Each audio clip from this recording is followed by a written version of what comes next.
on 7 o'clock, waking up here in Toronto. How are we feeling today? You're watching Breakfast Television.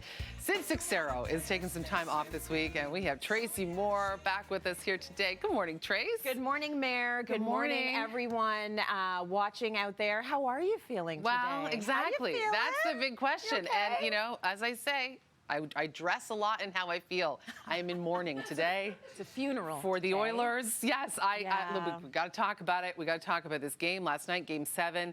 I think, first of all, maybe we start with the positive front. Let's do Thank it. you, Oilers. Thank you, Oilers, for an incredible run. What a run. You know, made us really proud, made us jump on into hockey in a whole new way. I haven't felt that with the Leafs in a little while as a Leaf fan, so it was kind of fun to try that kind of Stanley Cup final on for size. It's nice as a to fan, win. right? It's nice to win. It's nice to go. It's nice to see exciting hockey. It's nice to see those like last minute saves that kept getting them winning every game, and that comeback story that we were all latching onto. Yeah. And it was heartbreaking to see it all fall apart.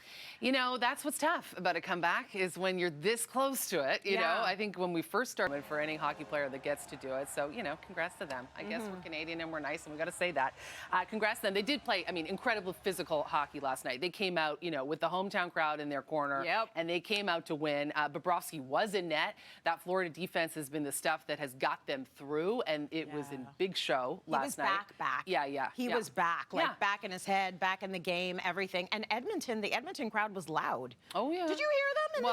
Like, they were loud. Well, hometown, they were, the Panthers were real loud, but Panthers were real loud, but Edmonton was louder than I thought they would be, like not at home. And there were so many people that had bought tickets before they even knew they were going to make it all the way to Game 7. So I think that that's a beautiful thing. The support was incredible. It's true. But I know you were going to talk about McDavid, weren't you? I sure was. Yeah. That was the bright spot that we were going to talk about in this sort of sea of loss. We were going to talk about the one and only Connor McDavid and celebrating his Conn Smythe Trophy win. Amazing. Because that is an incredible feat for him, an amazing player that he is, very deserving of this honor, and only the second player ever to win it on a losing team in Stanley Cup. So I feel like that even speaks to more of what a great player he is.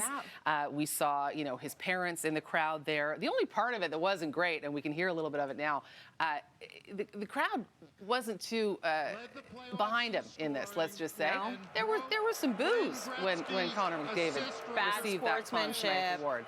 The winner of the Conn Smythe is Connor McDavid. Yikes. Yeah, that's some major boos. And there are his proud parents right there in the crowd. Listen to that boo. That's not nice. Maybe I take it back. Boo, Florida, you won. That's not boo. Cool. Yeah. This is why I can't do the thing when I see the parents of the athletes, I'm like, I could never have a pro player. I would never stop my kids if they were ever that talented, but also I don't want to hear anyone booing my kid. Oh, it's tough. Cut it out. Hey, you're in those arenas. Yes. You know, you're in those arenas with your kids. And the parents need to behave. Like, that's not very nice. No, it's... So he did very well, and you take those boos back, and congrats to him. It was an incredible season for him. Yeah, it really was. So, Oilers, we love you, and, you know, we'll get you next year. Yeah, someone's going to get it next year. Now returning to be a Maple Leaf fan. My Oilers era is over. She's back to the blue and white. Yeah. It's coming up on 7 o'clock. Big news day as well. We got lots to talk politically here in Toronto. Big night, that's for sure. Karen Seolin in for Tammy Sutherland. She has more in news next. Good morning. You're watching BT.